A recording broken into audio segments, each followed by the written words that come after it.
The manufacturing and distribution industry are obviously dealing with a lot of curveballs because of the pandemic, and the biggest thing that they're dealing with is supply coming in so they can make their products, but they just can't get the supply in the door in order to build the product that they need to build to get back in the food chain. A lot of the supply chain may not straighten itself out until 2023.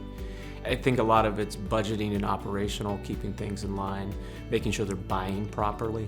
There's upward pressures on their costs, on their supply, and being able to understand when those upward pressures change their pricing, they need to make sure that they're being aggressive about how they're changing that down the line if there's room for them to have price increases. Typically, manufacturing companies over the last several years have had some openness to be able to do some of that by, adding some surcharges and different things like that when it came to costing.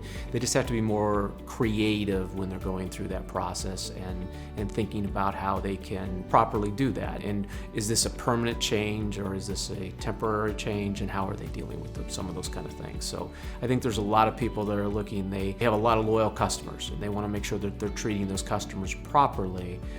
And if they can avoid a price increase, they'd like to avoid a price increase, but at the same time, they got to work on making sure that they can control their bottom line.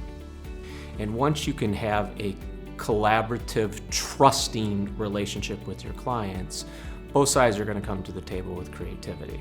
And that's typically what we've found over our working relationship, is that once we can trust each other, once we know how to work together, once we can collaborate with each other, we can come up with creative ideas that can help you either save money or hopefully more expand your business and expand your bottom line.